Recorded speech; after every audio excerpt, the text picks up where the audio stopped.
thinks the Community Protection Board makes independent decisions, while the Attorney-General seems to think it's legislative when it's not, when the Home Affairs Minister knows how it works, but she doesn't seem to be doing anything about it. Let's go to James Paterson, the Shadow Home Affairs Minister, who's been looking at Labor's laws to try and fix this detainee detention mess. Thanks for joining us, James.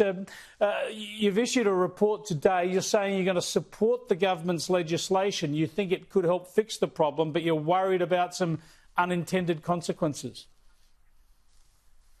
Well, Chris, the ball is very much in the government's court here. Let's remember that they wanted to rush this legislation through the parliament in 72 hours. They didn't want to have a parliamentary inquiry. We forced them to have a parliamentary inquiry, and in that process, the committee received 118 submissions. Guess how many of those 118 submissions were supportive of the government's approach? One, and it was authored by the Department of Home Affairs. Every other submission utterly panned the government's approach. So what we've done is tried to be constructive. We've tried to improve the government's bill because we do recognise there's a genuine public policy problem here, which is that some people who are found not to be refugees refuse to cooperate with their own deportation and then can languish in Australia for many years after they should. That's a genuine problem. The way the government has gone about it is very worrying. And as you say, unintended consequences are the great risk here, and even the department themselves acknowledge that. They said there are elements of this bill that could cause people to get back on boats again, and that's the last thing we want. Yeah, this is what intrigues me. We know the laws would give the government greater powers to force people to be deported if they've exhausted their attempts to get citizenship or asylum status here. How would that encourage more asylum seeker arrivals? So that's one element of the bill which we're generally supportive of, although we think a bit more rigour needs to be put around the process there and the minister's powers there, and we've made some suggestions as to how that could happen.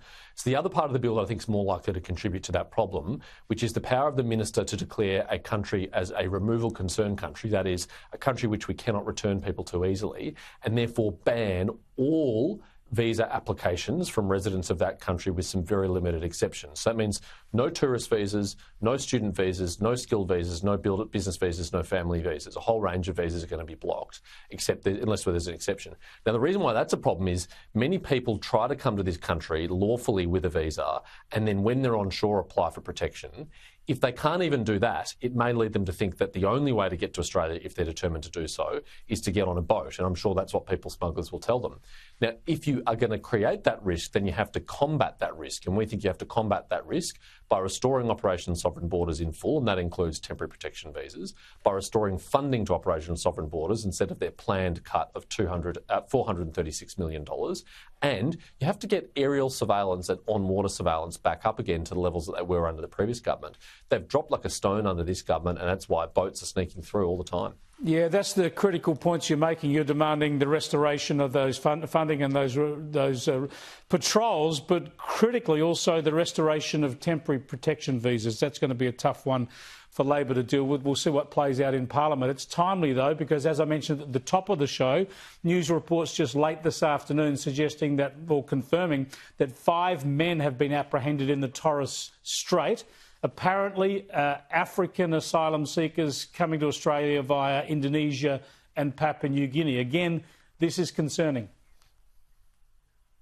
It sure is, Chris, and if these reports are confirmed, then that would then be the 4th boat in just 6 months that have reached Australian territory under this government's watch, the 14th boat since the election, and now well over 300 people have attempted to make this journey. I mean, Labor has clearly lost control of the borders here. You would remember in covering these issues over many years, it's exceptionally rare for a boat to reach Australian territory, and yet it's happening all the time under this government, and it's because they're failing to deliver that aerial surveillance and that maritime surveillance. That's the key. If they can't do that, then these boats are going to keep coming through. Hell of a worry.